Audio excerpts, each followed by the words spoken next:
हाँ, तो हमने कल कहाँ तक कर लिया था? हमने पिछली वीडियो के अंदर व्हाट इज़ लिविंग वाला सेगमेंट कर लिया था, क्लासिफिकेशन ऑफ ऑर्गेनिजम्स वाला कर लिया था।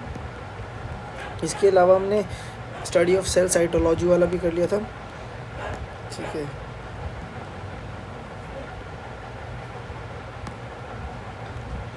फिर मैंने कहीं आपको इस वाले सेगमेंट के अंदर कहीं छोड़ा था। ठीक है, यहीं से हम स्टार्ट करते हैं, आगे कंटिन्यू करते हैं।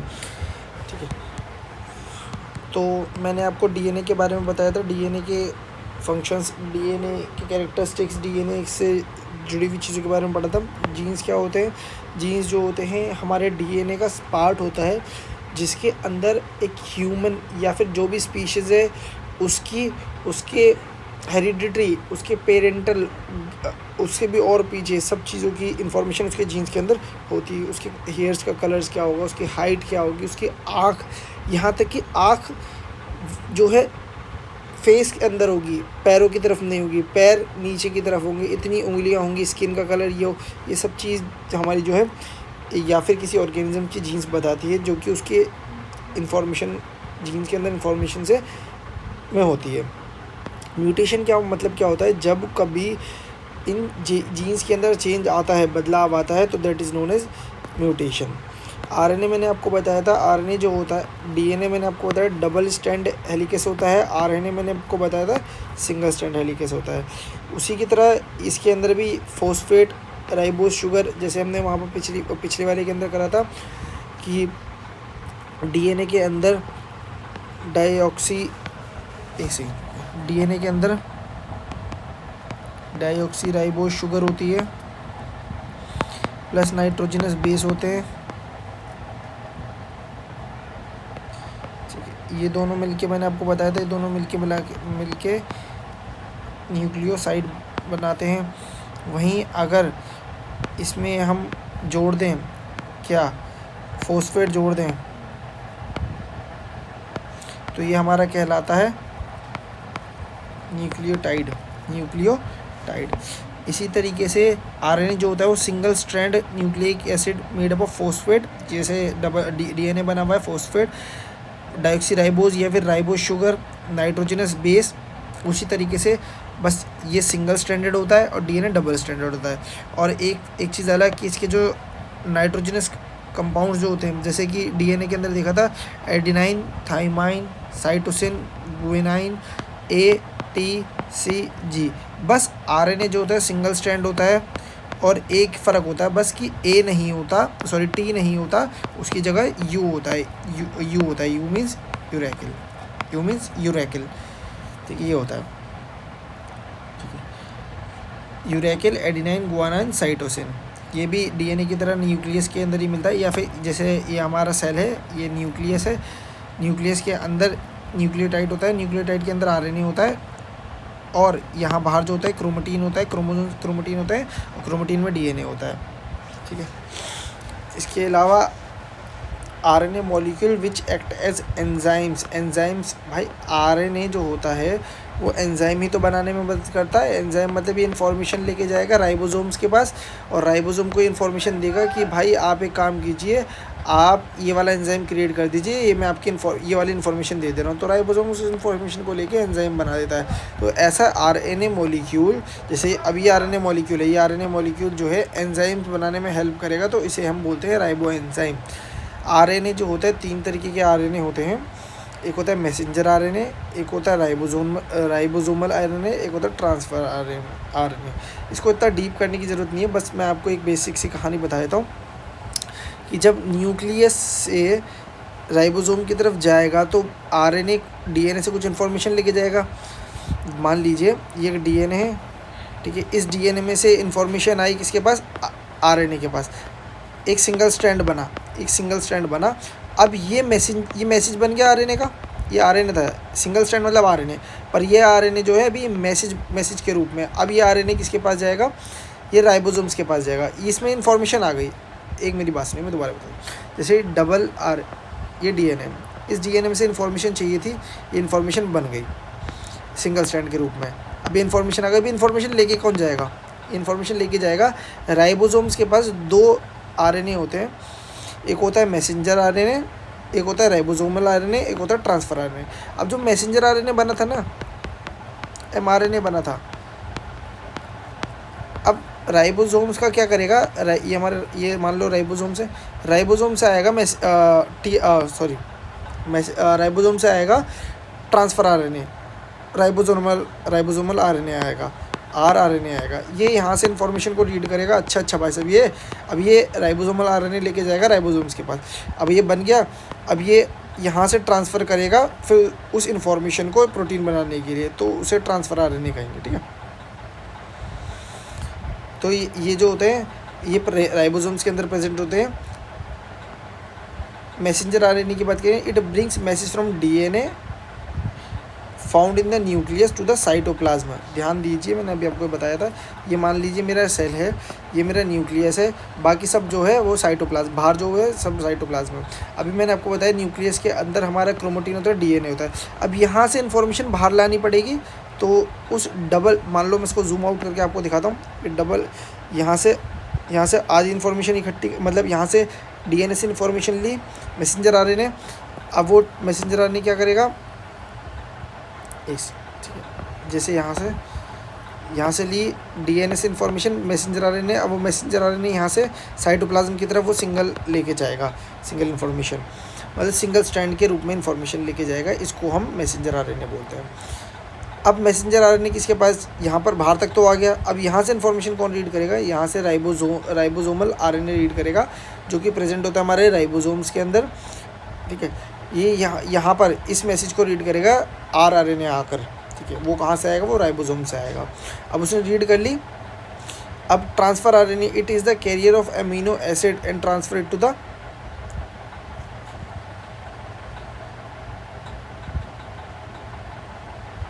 ठीक है।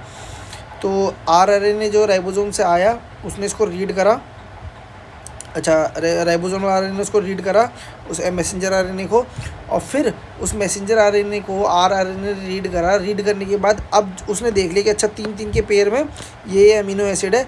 अब वो ट्रांसफ़र करेगा राइबोसोम्स के पास, और वो राइबोसोम जो है उस प्रोटीन को सिंथेसाइज कर देगा।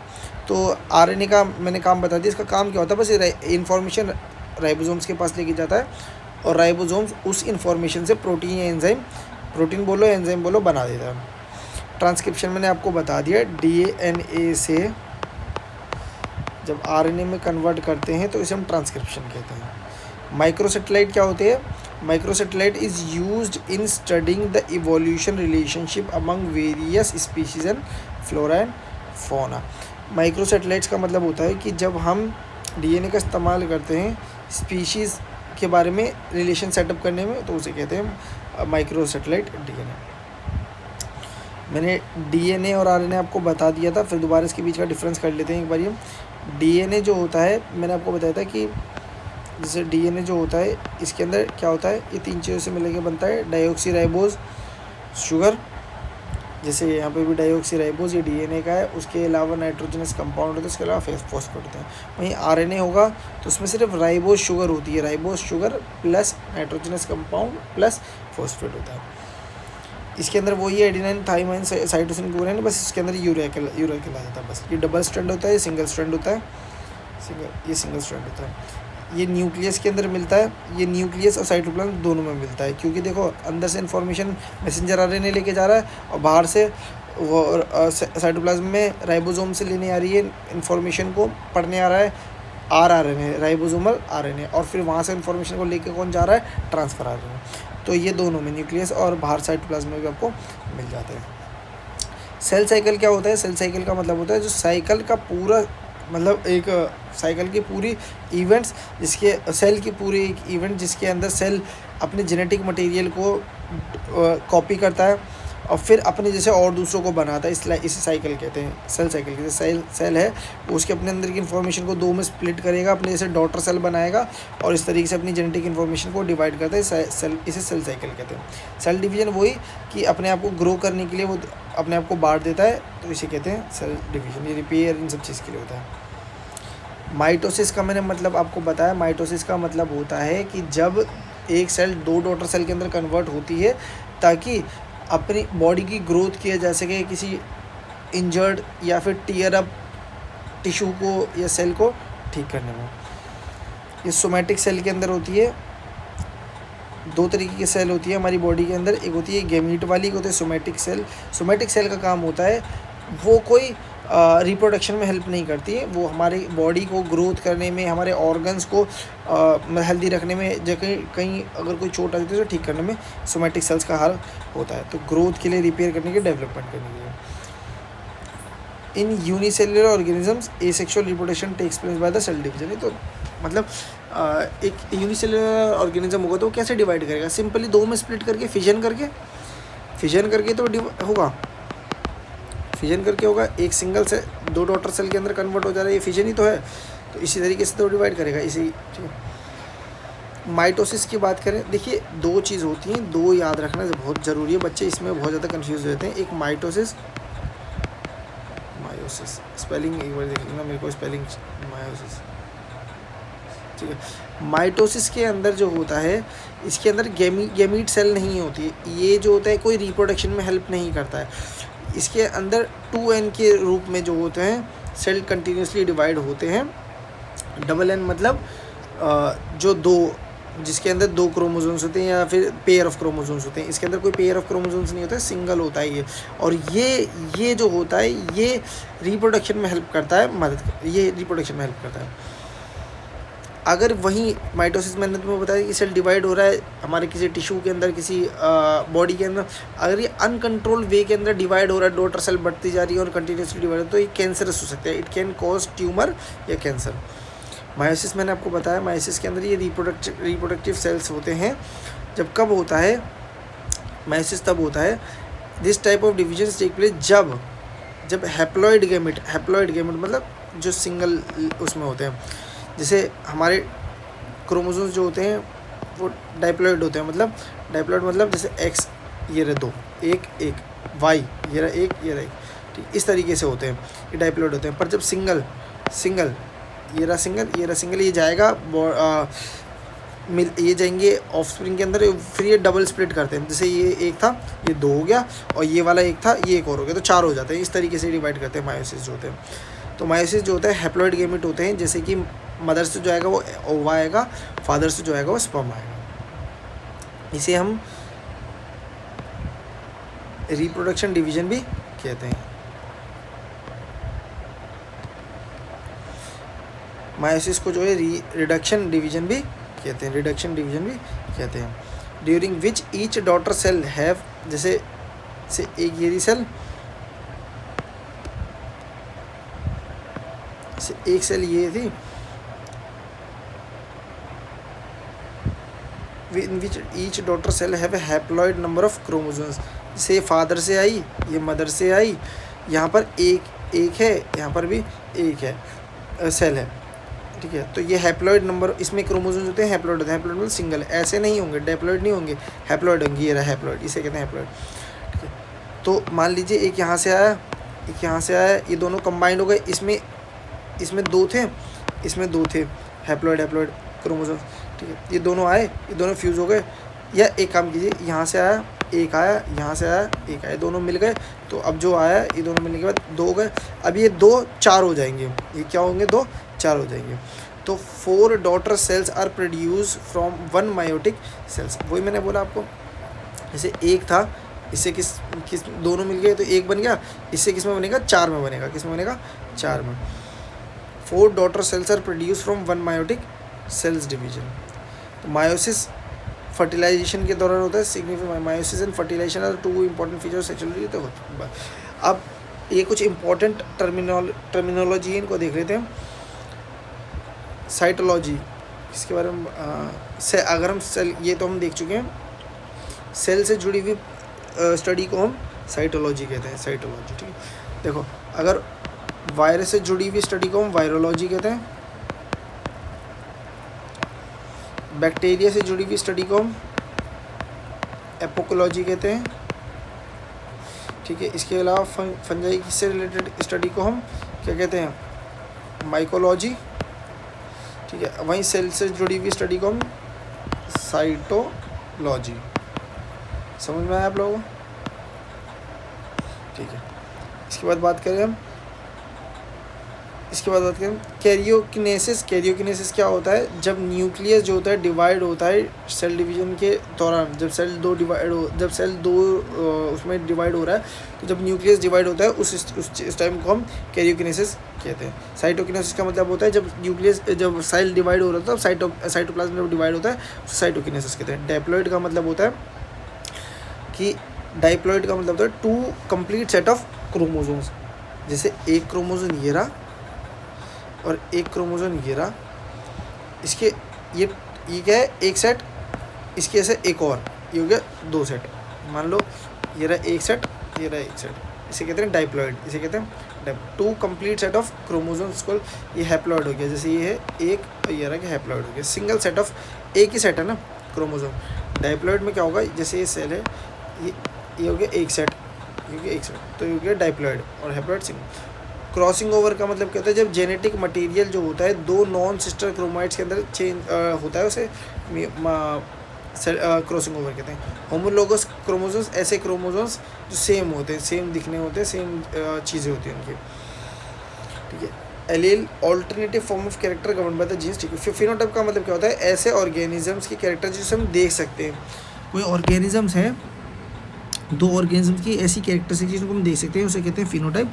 और कह रहे हैं जीनोटाइप का मतलब क्या होता है? Genetic constitution of organisms, organism के जीन्स किस तरीके से सीक्वेंस है, किस तरीके से है, उसे जीनोटाइप कहते हैं। टोनोप्लास्ट का मतलब क्या होता है? वैक्यूल के ऊपर वाली जो मेम्ब्रेन होती है ना, उसे हम टोनोप्लास्ट कहते हैं। बस अब हम बात करते हैं जेनेटिक्स की। हमारा अगला चैप्टर इज जेनेटिक्स। जेनेटिक्स का मतलब क्या होता है? जेनेटिक्स का मतलब होता है जब हम स्टडी करते हैं कि हेरिडिटी इन्फॉर्मेशन आना, ठीक है, जीन से रिलेटेड स्टडी करते हैं, उसे हम जेनेटिक्स कहते हैं।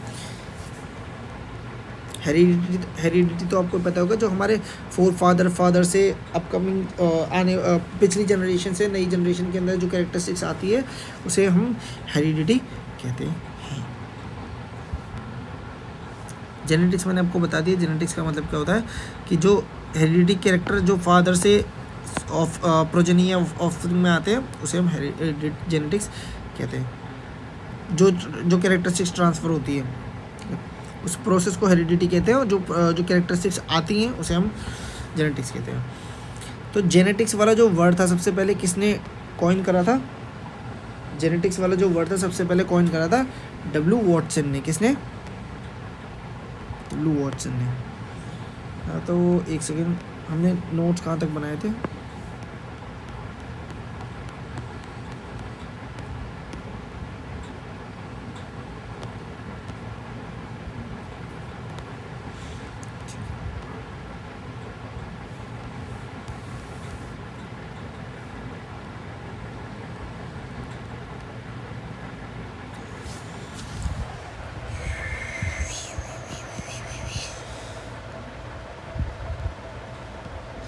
यहाँ कहीं तक हमने नोट्स बनाए थे, ठीक है।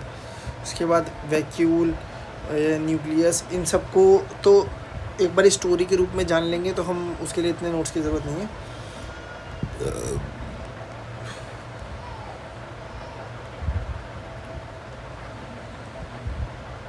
एक सिंगल वर्ड लिख लेते हैं ताकि एक स्टोरी सी हमारे दिमाग में बनी रहे, ठीक है।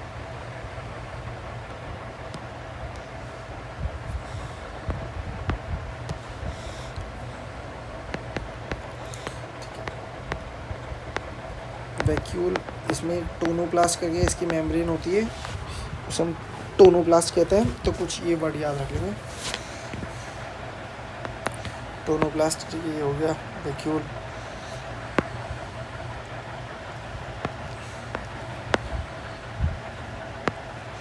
ठीक है, सिंगल मेम्ब्रेन होता है।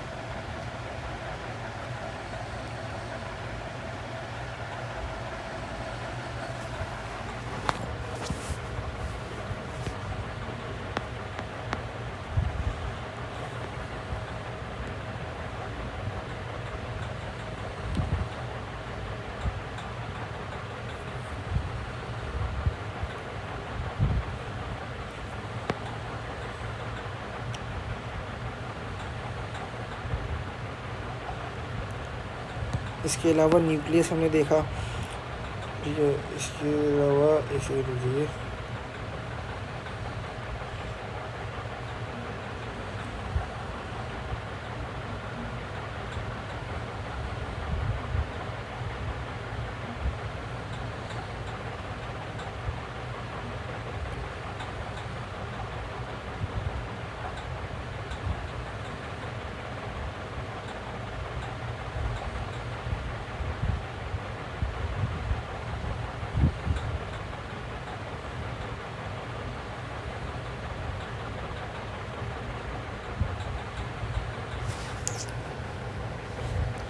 ठीक है, एक सेकेंड।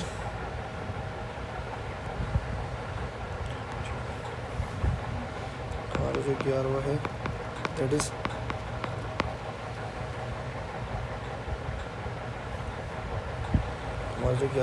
Is nucleus. और जो 11वां है दैट इज न्यूक्लियस। ठीक है। और न्यूक्लियस अगर मैं प्लांट में बोलूँ ना, क्या एनिमल की बात करूँ, अगर मैं एनिमल के न्यूक्लियस की बात करूँ तो वो सेंटर में होता है। वहीं मैं प्लांट की बात करूँ तो वो पेरीफेरी में होता है।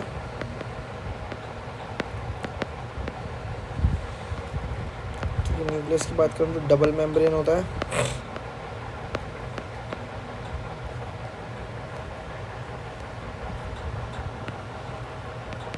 न्यूक्लियस की बात करूँ तो न्यूक्लियस के अंदर न्यूक्लियोप्लाज्म होता है। न्यूक्लियोप्लाज्म के अंदर क्या होता है, न्यूक्लियोटाइड होता है और क्रोमेटिन होता है। क्या होता है, न्यूक्लियोलस होता है और क्रोमेटिन होता है।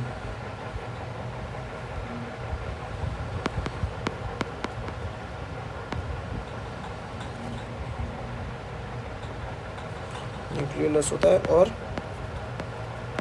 क्रोमेटिन होता है। ठीक है। न्यूक्लियोलस की बात करूँ तो ये जो न्यूक्लियोलस होता है वो रिच इन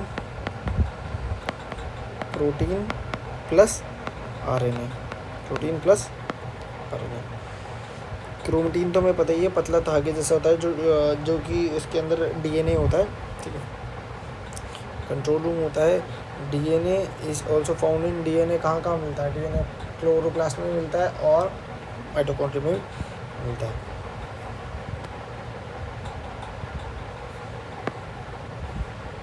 एक्टिव ट्रांसपोर्ट कर चुके हैं, ये सब चीज़ें हम कर चुके हैं, तो चलो उसका नोट्स नहीं बनाना। क्रोमोजोम की बात करें, चलो ठीक है। क्रोमोजोम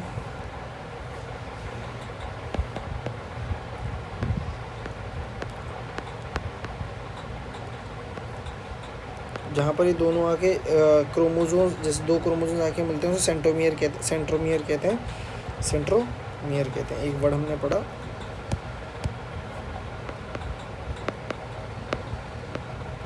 सेंट्रोमियर कहते हैं। ठीक है।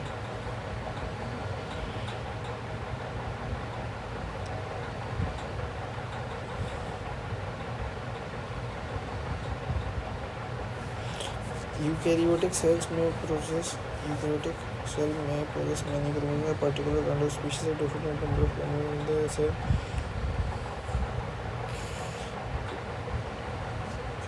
A particular kind of species, कोई एक तरीके की स्पीशीज़ जो होती है उनके पास अपने नंबर ऑफ क्रोमोसोम्स होते हैं। जब पेयर में जब होते हैं तो डाइप्लॉइड कहते हैं। अनपेयर्ड सेट ऑफ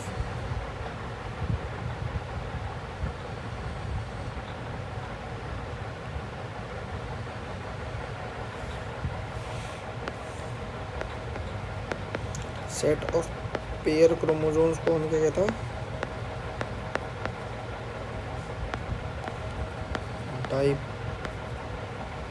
डाइप्लॉइड कहते हैं। सेट ऑफ अनपेयर्ड क्रोमोसोम्स को हम क्या कहते हैं, haploid.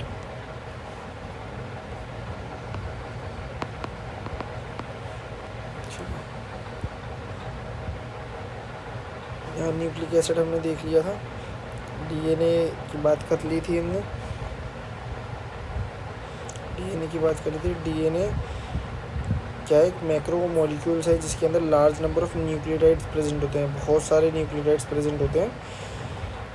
Chemically a nucleotide has 3 compound. ठीक है।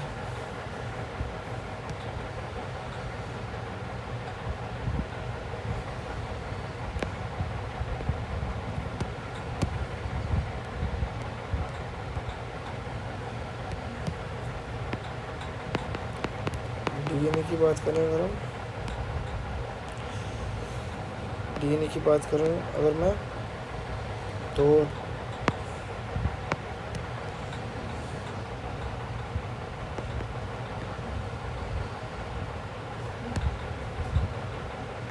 डीएनए के अंदर है लार्ज नंबर ऑफ न्यूक्लियोटाइड। और ये न्यूक्लियोटाइड होता क्या है, ये जो होता है group of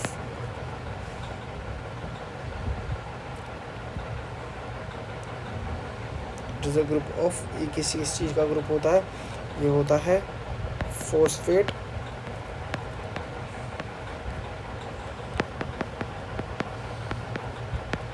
nitrogenous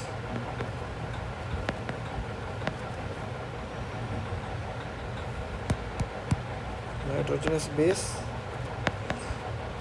plus deoxyribose sugar. Nitrogenous base और डाइऑक्सीराइबोस शुगर को अगर मिला दिया जाए तो उसको बोलते हैं न्यूक्लियोसाइड। और अगर हम तीनों को मिला दें, इन तीनों को मिला दें तो उसको बोलते हैं न्यूक्लियोटाइड। ठीक है,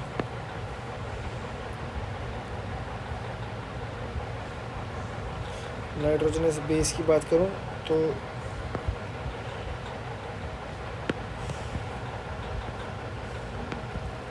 नाइट्रोजनस बेस की बात करूं तो 4 होते हैं। कौन कौन से? Adenine, thymine, cytosine, guanine. ठीक है, हमने देख लिया, ये मैंने आपको बता दिया, ये सब मैंने आपको बता दिया। पेयर होते हैं ये तो चलो हमें पता ही है। एक और लिख देते हैं क्योंकि ये कह रहे हैं ये जो होते हैं कंबाइंड होते हैं एट हाइड्रोजन बॉन्ड में से कंबाइंड होते हैं। हाइड्रोजन बॉन्ड मैंने पहले बता रखा है, ऐसा बॉन्ड जो बहुत ज़्यादा स्ट्रॉन्ग नहीं होता बट एनफ होता है एक दूसरे को होल्ड करने के लिए। ठीक है, इसके अलावा जीन म्यूटेशन तो करने की ज़रूरत है। आरएनए देख सकते हैं, आरएनए, डीएनए हमारा हो गया।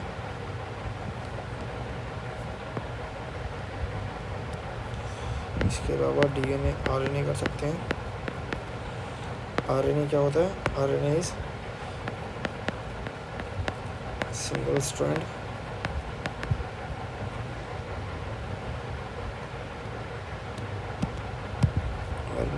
स्ट्रैंड और क्या होता है? ये राइबोस शुगर से बना, तो डाइऑक्सी राइबोस शुगर से नहीं बना, तो सिर्फ राइबोस शुगर से बना होता है। Ribose sugar plus nitrogen base plus phosphate से मिलकर बना होता है। इसके अंदर नाइट्रोजन बेस की बात करूँ, नाइट्रोजन बेस का इसके अंदर क्या डिफरेंस आ जाता है? इसके अंदर बेस आ जाता है एडिनाइन, यूरेगल, साइटोसिन, गुआनिन, बस ये फ़र्क आ जाता है, टी नहीं होता है।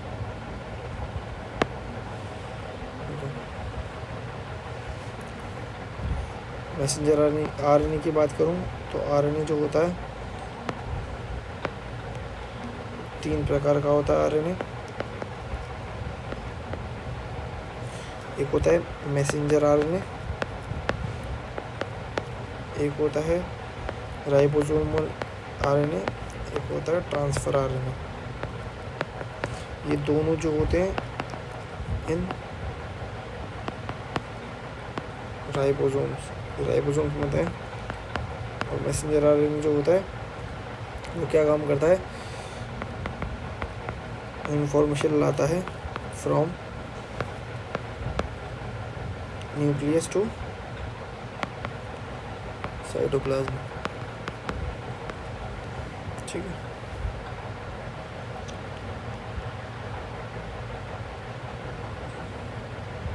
सेल साइकिल, सेल डिवीजन तो ज़रूरत नहीं है, सब ज़रूरत नहीं है, सब ज़रूरत नहीं है, सब ज़रूरत नहीं है। ठीक है, अब जेनेटिक्स की बात करते हैं, सीधे जेनेटिक्स के नोट्स बनाना चालू करते हैं।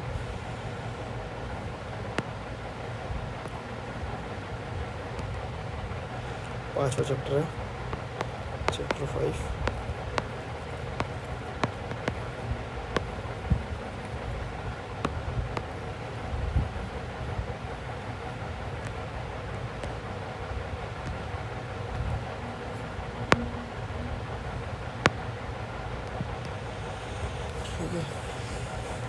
जेनेटिक्स में हेरिडिटी ये सब तो ज़रूरत नहीं है, बस ये है कि जेनेटिक्स क्या होता है ये हम ये लिख सकते हैं। सबसे पहले क्या है जेनेटिक्स, डेफिनेशन दो की ज़रूरत है हमें। एक तो जेनेटिक्स क्या होता है और एक हेरिडिटी, ठीक है। इसके अलावा जो जेनेटिक्स वर्ड है सबसे पहले कॉइन करा गया था W. वॉटसन के द्वारा। ये वाला जो वर्ड है जेनेटिक इन 1905 कॉइन्ड बाय, ये वर्ड किसके द्वारा कॉइन किया गया था? W. वॉटसन के द्वारा।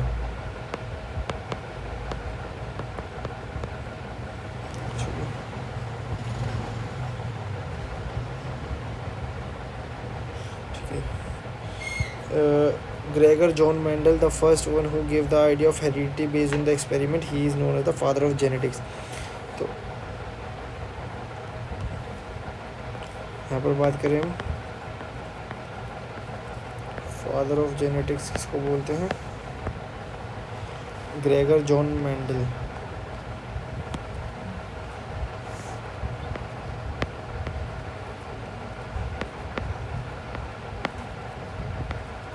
ग्रेगर जॉन मेंडल, ठीक है।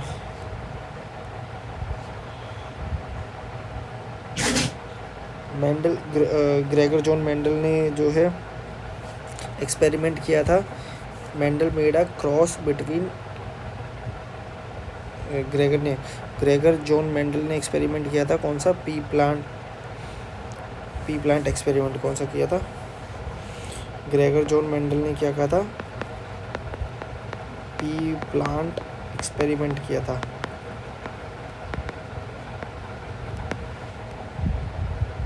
कैसा था? मोनोहाइब्रिड था, जिसके अंदर एक सिंगल ट्रेड के लिए क्रॉस किया जाता है, मोनोहाइब्रिड था।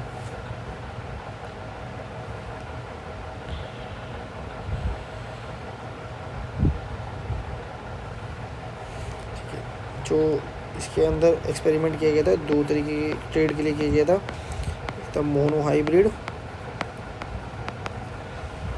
तो डाईहाइब्रिड। मोनोहाइब्रिड था और डाईहाइब्रिड था। मोनोहाइब्रिड का मतलब सिंगल ट्रेड के लिए क्रॉसिंग कराना, मोनो, और डाईहाइब्रिड मतलब दो ट्रेड के लिए कराना, ठीक है। तो यहाँ पर दिया है मेंडल, यहाँ पर दिया हुआ है Mendel made a cross between two pure plants having contrasting character for single trade called monohybrid, जिसके अंदर दो प्लांट लिए, दो पी के प्लांट लिए, एक लिया जो लंबा था, एक लिया जो छोटा था। जब इन दोनों को क्रॉस कराया तो पहली जनरेशन बनी। जब पहली जनरेशन में देखा तो सब टॉल थे, सारे प्लांट टॉल थे। अच्छा, सारे प्लांट जो टॉल थे उसमें एक कैरेक्टरिस्टिक सब में एक ही कैरेक्टरिस्टिक दिखाई दे रही है, वो है टॉलनेस, टॉल, बीइंग टॉल। तो टॉल होना एक डोमिनेंट ट्रेड है, टॉल होना एक डोमिनेंट ट्रेड है, और ड्रॉप होना ये डोमिनेंट ट्रेड नहीं है, ये रिसेसिव ट्रेड है। पर जब हमने मान लो बहुत सारे टॉल प्लांट हुए थे, जब उनको हमने आपस में क्रॉस कराया, इंटरब्रीड कराया, मतलब आपस में, तो देखा कि कुछ तो 25% तो टॉल थे, 25% शॉर्ट थे, 50% जो थे मिक्स थे। तो F2 के अंदर जो थे डोमिनेंट वाले ट्रेड जो थे और जो रिग्रेसिव वाले ट्रेड थे, दोनों के दोनों दिखाई देने लग गए थे। फिनोटाइप मतलब जो कैरेक्टरिस्टिक्स हमें ऑर्गेनिज्म का दिखाई देता है। जीनोटाइप का मतलब क्या होता है? उसके जीन से रिलेटेड जो कैरेक्टरिस्टिक्स होते हैं वो। अब डाईहाइब्रिड का मतलब क्या होता है? डाईहाइब्रिड का मतलब होता है अब दो प्लांट्स को क्रॉस कराया है दो ट्रेड के लिए। जैसे मान लीजिए एक प्लांट को क्रॉस कराया, एक प्लांट लिया जिसके मटर जो थे, पी जो थे, वो एकदम गोल थे और येलो थे, और एक प्लांट जो था उसके जो मटर थे वो रिंकल्ड थे और येलो थे, ग्रीन थे। जब इन दोनों को क्रॉस कराया तो देखा जो पहली जनरेशन आई, एफ जनरेशन आई, उसके अंदर सारे के सारे राउंड थे और सारे के सारे येलो थे, तो इसका मतलब राउंड होना और येलो होना जो है डोमिनेंट कैरेक्टरिस्टिक्स थे। जब इनको आपस में क्रॉस कराया फिर दोबारा, तब देखा कि कुछ तो राउंड आ रहे हैं, और येलो आ रहे हैं, कुछ जो हैं वो ग्रीन आ रहे हैं रिंकल्ड आ रहे हैं बट येलो आ रहे हैं, तो इस तरीके से आपस में आ रहे थे, तो मिल के कैरेक्टरिस्टिक दोनों की दिखाई दे रही थी। लॉ ऑफ पेयर्ड यूनिट क्या कहते हैं? Law of paired unit, Mendel ने बताया कि जब दो अलग अलग कैरेक्टरिस्टिक्स वाले, दो अलग अलग ट्रेड वाले इंडिविजुअल्स को जब क्रॉस कराते हैं, तो वन दैट एक्सप्रेस इटसेल्फ, जो अपने आप को दिखा पाता है, मतलब जैसे लंबा बाल वाले ट्री थे, सब लंबे लंबे दिख, तो उसको बोलते हैं डोमिनेंट यूनिट फैक्टर। क्या बोलते हैं? डोमिनेंट यूनिट फैक्टर, जो अपने आप को डोमिनेट करके दिखाता है और जो अपने आप को नहीं दिखा पाता उसे रिसेसिव ही कहते हैं। क्या कहते हैं? रिसेसिव। लॉ ऑफ डोमिनेंस मैंने आपको बता दिया कि जब हम ऑफ स्प्रिंग्स को, अब जो F1 जनरेशन जो आई थी, of springs of the cross breed plants only show, F1 generation के अंदर जो थे सारे के सारे लंबे लंबे थे, तो बड़े बड़े थे, या सारे के सारे रिंकल्ड, जो रिंकल नहीं थे, जिसके अंदर जो गोल थे ठीक है, और जो ग्रीन थे वो डोमिनेंस शो कर रहे हैं, तो इसे कहते हैं लॉ ऑफ डोमिनेंस। और जो सेग्रीगेशन का मतलब क्या होता है, जब F2 जनरेशन आई तो हमने देखा F2 जनरेशन जो आई उसके अंदर अब जो लंबे वाले भी थे और जो शॉर्ट वाले भी थे, दोनों के दोनों दिखाई देने लग गए। मतलब जो पहली F1 जनरेशन के अंदर जो सब डोमिनेंट दिखाई दे रहे थे, अब डोमिनेंट और रिग्रेसिव, डोमिनेंट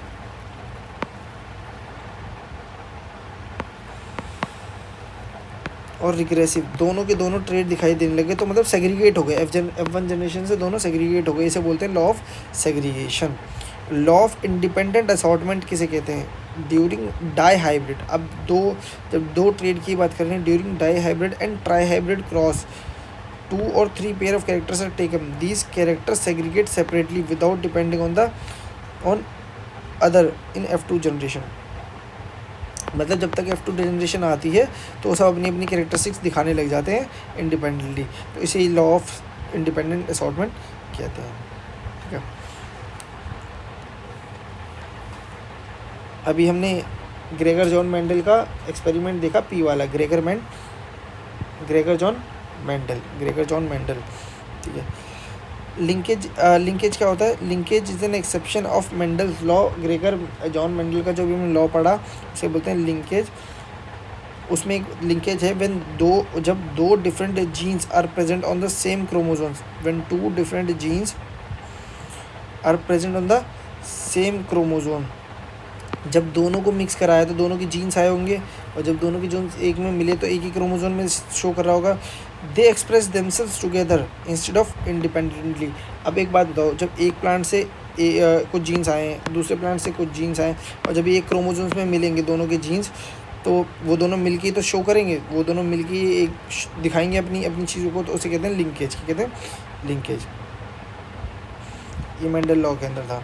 म्यूटेशन का मतलब मैंने आपको बता रखा है पहले, जब जीन के अंदर चेंजेस आते हैं और वो एक जनरेशन दूसरे जनरेशन में पास करते हैं, उसे म्यूटेशन कहते हैं। वेरिएशन मतलब चेंजेस आना, वही a sudden change in the jeans which is heritable from one. अच्छा, म्यूटेशन का मतलब अगर बोले तो अचानक से जो चेंज आ जाता है, अपने आप को जीन्स को चेंज कर लेते हैं, और वही चेंज अगर नेक्स्ट ऑफस्प्रिंग के अंदर जाता है, उसे म्यूटेशन कहते हैं। वेरिएशन का मतलब क्या होता है? जब when characters are transmitted from one generation to next generation there is some change। अच्छा, जब एक इन्फॉर्मेशन एक जनरेशन से दूसरी जनरेशन में जाती है और जब पास ऑन होते हुए जब कोई इन्फॉर्मेशन में बदलाव हो जाता है तो उसे वेरिएशन कहते हैं। म्यूटेशन का मतलब होता है किसी के अंदर अचानक से चेंज आ गया और वो पास हो गया, पर वेरिएशन का मतलब क्या होता है? जब पास होते वक्त कोई चेंज आया। क्रोमोजोनल एब्रेशन का मतलब क्या होता है? कि जब क्रोमोजोम्स के स्ट्रक्चर के अंदर कोई बदलाव आ जाता है। क्लोनिंग मतलब सेम आइडेंटिकल ऑर्गेनिज्म को प्रोड्यूस करना। ठीक है, टोटिपोटेंसी का मतलब होता है कि सेल की वो कैपेबिलिटी जिसके अंदर एक सेल के अंदर कैपेबिलिटी है, वो बॉडी का कोई दूसरा ऑर्गन या टिश्यू बना सकता है। जब जैसे ये टोटिपोटेंट जो होते हैं वो हमारे गैमीट सेल्स होते हैं, जो वो टोटली किसी के अंदर भी कन्वर्ट किए जा सकते हैं। प्लूरिपोटेंट सेल का मतलब होता है ऐसी सेल जो मतलब मैक्सिमम बॉडी टिश्यू या ऑर्गन्स में कन्वर्ट किए जा सकते हैं। टोटल नहीं है बट मैक्सिमम चीज़ों में किया जाता है, जैसे कि प्लेसेंटा हो गया या इस तरीके के और टिश्यूज़ होते हैं, सेल्स होते हैं जो प्लूरिपोटेंट होते हैं। जेनेटिकली मॉडिफाइड ऑर्गेनिजम्स, ऐसे ऑर्गेनिज्म जिसके जीन्स के अंदर बदलाव किया जाता है उनको हम जेनेटिकली मॉडिफाइड ऑर्गेनिजम्स कहते हैं। ऑटोसोम्स का मतलब होता है ऐसे क्रोमोसोम्स जो हमारे सेल के अंदर होते हैं, जो हमारी कैरेक्टर्स जो मतलब रिप्रोडक्शन से जुड़े हुए नहीं होते। रिप्रोडक्शन के अलावा हमारे ऊपर, हमारे कैरेक्टर्स के ऊपर हमारे सेक्स डिटरमाइन नहीं करते। इसके अलावा ये हमारे पूरे कैरेक्टर को डिफ़ाइन करते हैं, ठीक है। सेक्स के अलावा बाकी सारे ग्रुप को डिफ़ाइन करते हैं। तो जनरली हमारी बॉडी के अंदर 23 पेयर होते हैं। तो 22 जो होते हैं वो ऑटोजोम्स होते हैं, और एक ही जो पेयर जो होता है एक्स और वाई करके जो होता है वही हमारी कैरेक्टरिस्टिक्स को, सेक्स कैरेक्टरिस्टिक्स को डिटरमाइन करता है। तो उसको हम सेक्स डिटरमाइन क्रोमोसोम्स कहते हैं। ये रे sex chromosome, a pair of chromosomes जो हमारे सेक्स डिटरमाइन करते हैं। तो 23 जो क्रोमोसोम्स होते हैं उसमें से 22 तो ऑटोजोम्स होते हैं और एक जो होता है सेक्स क्रोमोसोम्स होता है। जीनोम का मतलब होता है जो भी पूरे जीन्स की इन्फॉर्मेशन होती है। All genes present in a haploid cell. Haploid cell मैंने आपको बता रखा है। हैप्लॉइड सेल्स कौन सी सेल्स होती हैं? वो सेल्स होती हैं जो रिप्रोडक्शन के टाइम में हेल्पफुल होती हैं। सारी की सारी सेल्स हेल्पफुल नहीं होती हैं, जो कि गेमीट सेल होती है या ओवम सेल होती है या फिर स्पर्म सेल होती है। यही जो होती हैं हैप्लॉइड सेल होती हैं। प्लाज्मा गेन किसे कहते हैं? ऐसे जीन्स जो होते हैं जो हमारे सेल के ऑर्गेनल्स में, न्यूक्लियस को छोड़ दो उसके अलावा हमारे और ऑर्गेनल्स में मिलते हैं, साइटोप्लाज्म के ऑर्गेनल्स या ऑर्गेनल्स में मिलते हैं, उसे हम प्लाज्मा गेन कहते हैं। सिट्रोन जो होता है जीन के फंडामेंटल यूनिट, बेसिक यूनिट होते हैं। म्यूटोन का मतलब ऐसे जीन्स जो म्यूटेशन में हेल्प करते हैं। और रिकॉन मतलब जो दो सेलों को कंबाइन करने में मदद करते हैं। ऐसे जीन्स को हम रिकॉन कहते हैं, ठीक है। ऐसे जीन्स जो बहुत ज़्यादा अलग अलग इफेक्ट दिखाते हैं उसे हम प्लियोट्रॉपिक जीन्स कहते हैं। और ऐसे जीन्स जो किसी और जीन्स की या किसी और चीज़ की इंफॉर्मेशन को सप्रेस कर देते हैं उन्हें हम एपिस्टेसिस कहते हैं। एपिस्टेसिस कहते हैं।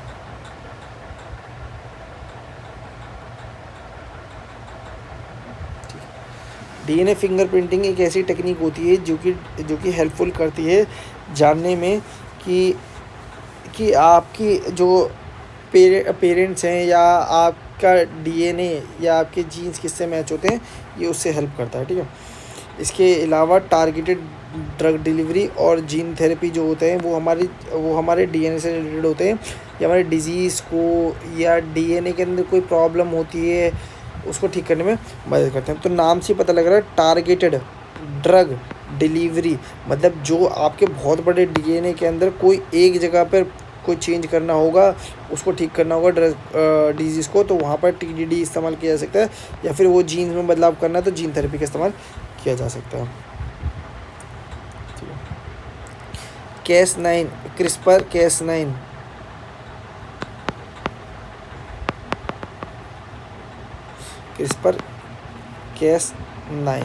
ये क्या होता है? Cas9 जो होता है वो एक मॉलिक्यूलर सीजर होती है। मतलब हमारे डीएनए के अंदर मान लो कोई एक जगह पर गलती है या फिर वो कोई बीमारी है, तो उस जगह को हटाने में, उस जगह को काटने में एक प्रोटीन या मॉलिक्यूल जो मदद करता है उसे Cas9 कहते हैं। तो एक मॉलिक्यूलर सीजर होती है जो किसी जीन के टारगेटेड जगह को हटाने में मदद करती है। ठीक है, ट्रांसक्रिप्शन मैंने बता चुका है। डीएनए से आरएनए के कन्वर्जन को ट्रांसक्रिप्शन कहते हैं।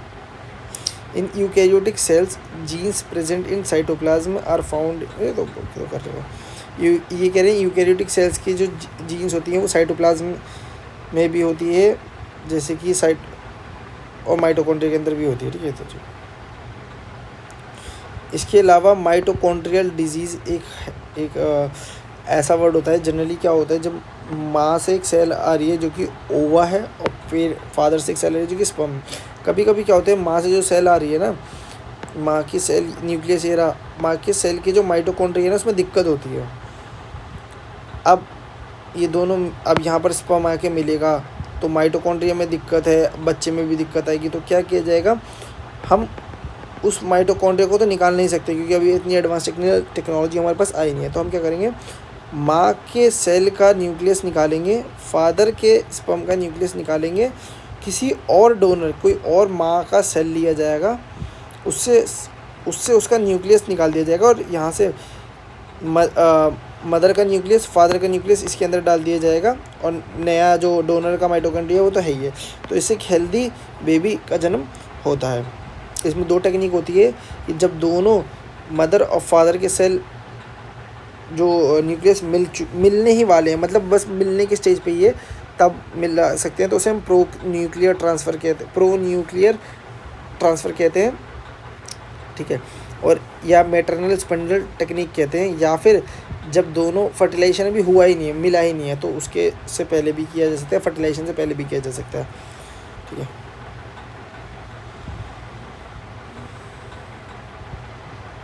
ये बात हमेशा याद रखना कि माइटोकॉन्ड्रियल डिजीज़ जो होती है वो माइटोकॉन्ड्रिया जो होता है बच्चे के अंदर सिर्फ और सिर्फ माँ का आता है, फादर का नहीं आता। माइटोकॉन्ड्रिया सिर्फ माँ का आता है, फादर का नहीं आता। एक्स्ट्रा न्यूक्लियर जीन्स माइटोकॉन्ड्रिया की जो सिर्फ मदर से ही आती है, ठीक है, ठीक है।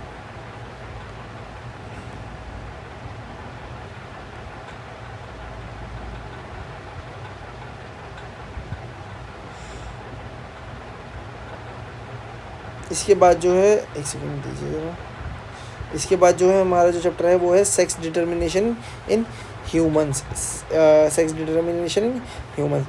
तो जब आपको ये बात तो पता ही होगी, हमने 9th या 10th में के टाइम पे ही कर रखा है कि मदर से जो क्रोमोसोम्स आते हैं वो एक्स क्रोमोसोम्स होते हैं, पेयर ऑफ एक्स क्रोमोसोम्स होते हैं, जो फादर से आता है वो एक्स और वाई होता है। जब ये दोनों क्रोमोसोम्स आकर मिलते हैं, देखो तो या मदर से तो एक्स आना ही बनता है, एक्स मिलेगा। अब फादर से या तो एक्स आएगा, अगर एक्स मिल गए तो फीमेल डॉटर होगी, या फिर मदर से जो एक्स आया उसमें वाई मिल जाए फादर का तो बॉय बनेगा, ठीक है, मेल बनेगा। तो इस तरीके से फर्टिलाइजेशन होती है और जाइगोट बनेगा, और वो जाइगोट क्या सेक्स रखेगा वो उस पर डिपेंड करता है कि दोनों में से कौन सा, दोनों मदर और फादर में से क्रोमोसोम्स कौन कौन से आकर मिलते हैं, ठीक है। तो हाँ, ये तो हमारे ह्यूमंस को हो गया, जो कि पेयर ऑफ जीन्स, कौन से जीन्स आके, कौन से क्रोमोसोम्स आके मिलेंगे, इस पर डिटरमाइन करेगा कि सेक्स क्या होगा। बट कुछ ऑर्गेनिजम्स ऐसे होते हैं जिनके अंदर एनवायरमेंटल कंडीशंस या कितना ज़्यादा एग को या फिर ओवा को हीटअप किया जाए, ओवा को कितने टेम्परेचर पे रखा जाए कि उससे जो है डिटरमाइंड होता है कि सेक्स क्या होगा ऑफस्प्रिंग का। ये बात तो हमें पता है कि ह्यूमंस के अंदर 46 क्रोमोसोम्स होते हैं, मतलब 23 पेयर्स होते हैं, 22 ऑटोसोम्स होते हैं, और एक जो होता है सेक्स डिटरमाइन होता है। अच्छा, जो वाई जो है सिर्फ फादर के अंदर है क्रोमोसोम। अब वाई क्रोमोसोम के अंदर जो जीन्स होती हैं, कुछ जीन्स जो होती हैं उन्हें होलोसेंट्रिक जीन्स भी कहा जाता है। अब देखो, एक्स क्रोमोसोम मदर से, एक्स वाई क्रोमोसोम फादर से, तो इसके अंदर जो होते हैं क्रोमोसोम्स नंबर्स होते हैं, बहुत सारे क्रोमोसोम्स होते हैं, ठीक है। अब वो दोनों में आ रहे हैं तो मिलते वक्त कुछ डिजीज़ भी हो सकते हैं, उनके बारे में हम जानते हैं, जैसे कि क्लिनफिल्टर सिंड्रोम होता है। क्लिनफिल्टर सिंड्रोम का मतलब क्या होता है कि जनरली जो बच्चा आता है, कि जो मेल होता है, जनरली जो मेल होता है, when a male have an extra X और वाई क्रोमोसोम्स इन सेक्स और क्रोमोसोम, कि जो फादर से जो क्रोमोसोम्स आ रहा है तो मेल के अंदर या देखो एक्स वाई होना चाहिए। जनरली जो मेल होगा, जो दो मेल अभी जो बना होगा, जो बच्चा बना होगा, जो बना ऑफस्प्रिंग जो बना होगा फर्टिलाइजेशन, जनरली एक्स वाई होना चाहिए।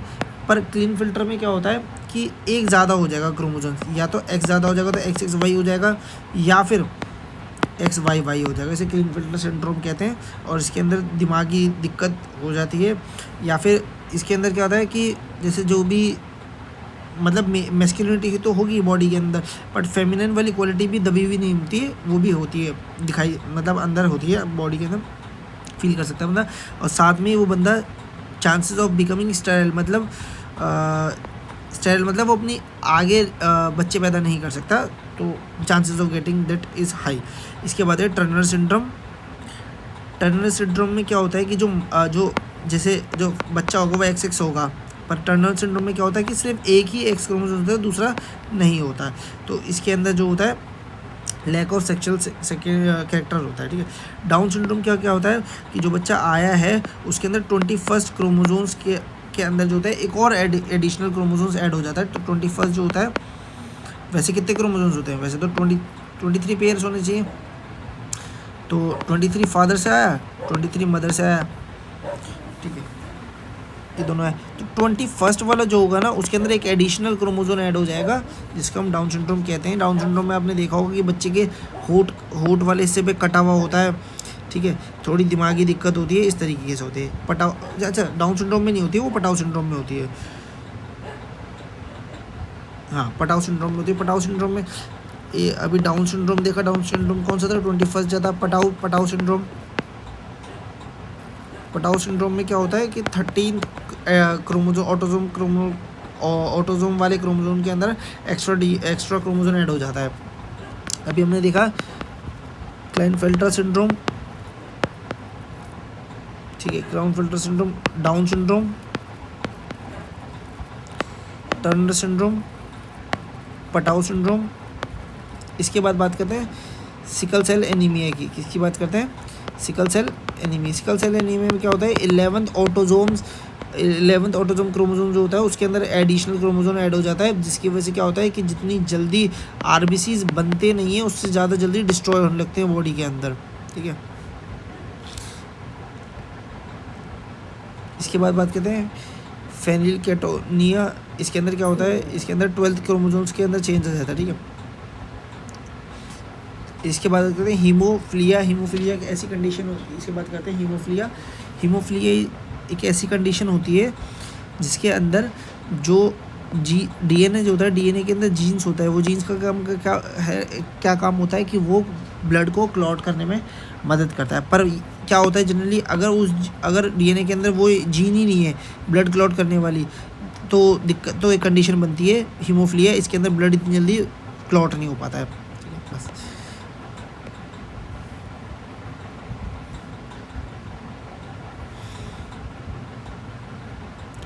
इसके बाद है ऑर्गेनिक इवोल्यूशन।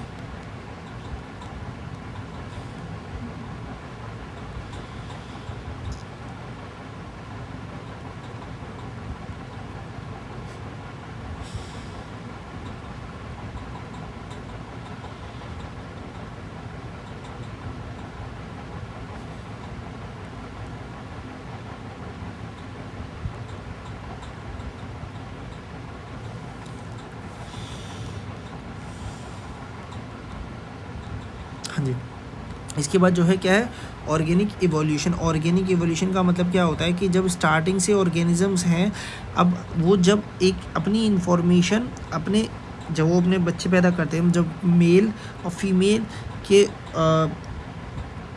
क्रोमोसोम्स आके मिलते हैं, तो इस टाइम पर जो इंफॉर्मेशन जो होती है वो बेबी में जाएगी। इस टाइम पे जाते वक्त जो एरर आते हैं that is known as variation, बदलाव।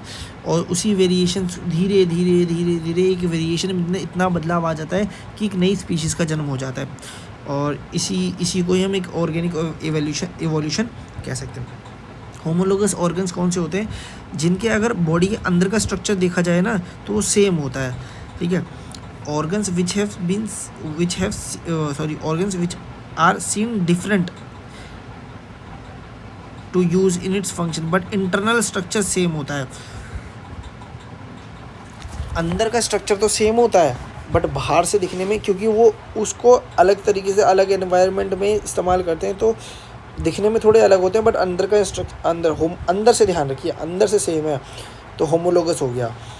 जैसे कि वेल्स के फ्लिपर्स हो गए, बैट के हाथ हो गए, अगर उनके इंटरनल स्ट्रक्चर देखा जाए तो सेम होता है, बट बाहर अब वो वाटर में, वो एयर में इस्तेमाल करते हैं, तो इसके चक्कर में बाहर की वजह से थोड़ा दिखने में अलग हो जाता है, but internal structure is same. Analogous मतलब इंटरनल स्ट्रक्चर में अलग है बट बाहर से देखने में सेम है। अब बैट का विंग्स देख लो, और क्या बोलते हैं, बटरफ्लाई के विंग्स देख लो, देखने में तो ऐसा लगता है कि दोनों उड़ने के काम में आ रहे हैं, सेम चीज़ में काम में आ रहे हैं, बट अगर इंटरनल स्ट्रक्चर देखोगे तो अलग है, ठीक है।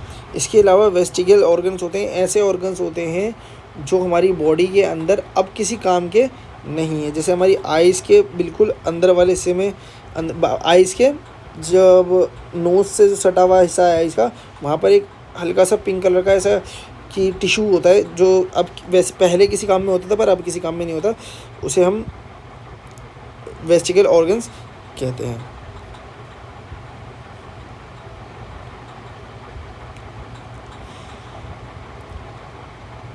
जैसे कि वर्मीफॉर्म अपेंडिक्स हो गए, एक लार्ज इंटेस्टाइन में होती है, और निक्टिकेटिंग मेम्ब्रेन ऑफ ह्यूमंस हो गई, ये हमारी आँखों की है जो किसी काम की नहीं होती है।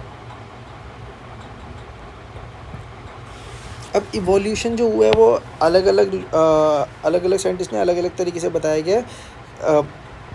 तो लिनियस ने बताया, कैरोलस लीनियस ने बताया कि उनके हिसाब से कि आज जो स्पीशीज़ है ना, कोई नई नहीं है, सब की सब पुरानी किसी न किसी स्पीशीज से बन के आई हुई है। तो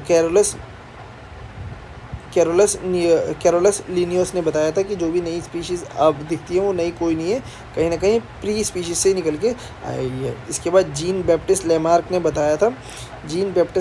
बताया theory of inheritance of acquired character. इन्होंने बताया अपनी बुक के अंदर theory of inheritance of acquired character. इसके हिसाब से कि बॉडी के किसी ऑर्गन का इस्तेमाल ना होना, धीरे धीरे बंद हो जाना, या फिर कोई एक नया ऑर्गन बना के उसको इस्तेमाल करना, तो इसकी वजह से जो होते हैं बॉडी के अंदर बदलाव आते हैं, एक नया ऑर्गेनिज्म बनता है। According to this theory use and disuse of organism की वजह से जो होता है कि बदलाव आते हैं, और this changes are also in, और यही ऑफस्प्रिंग में आता है, धीरे धीरे लंबे टाइम तक एक नई स्पीशीज़ क्रिएट हो जाती है। इसके अलावा चार्ल्स डार्विन ने जो था उन्होंने क्या बताया था, origin of species, theory of natural selection या फिर डार्विनिज्म। इसके हिसाब से क्या था कि अगर जो अपने एनवायरनमेंट्स के हिसाब से ढल जाता है, जो अपने एनवायरनमेंट को सूटेबली अडॉप्ट कर लेता है, तो वो ही स्पीशीज़ बच पाती है, वो जो अपने आप को चेंज कर पाती है एनवायरनमेंट में, वही बच पाती है, जिसे नेचुरल सिलेक्शन कहते हैं। और फिर वही उस कैरेक्टर से जो एनवायरनमेंट में अडेप्ट कर लिया है उसने अपने आप को, तो उस कैरेक्टर को अपनी प्रोजेनी में भेजता है, प्रोजेनी मतलब अपनी ऑफस्प्रिंग में भेजता है, और इस तरीके से वो कैरेक्टर ही चलती चली जाती है, एक नई स्पीशीज़ का उद्गम होता है, बनती है। तो the variation when accumulated, the source of variations were explained and Darwin's theory was modified. और अब जो सबसे ज़्यादा जानी मानी थोड़ी बहुत मतलब डार्विन की तरह ही है, जो फेमस एक्सेप्टेड थ्योरी है, that is modern synthetic theory. वो कुछ इसी तरीके से जैसे डार्विन की, ठीक है।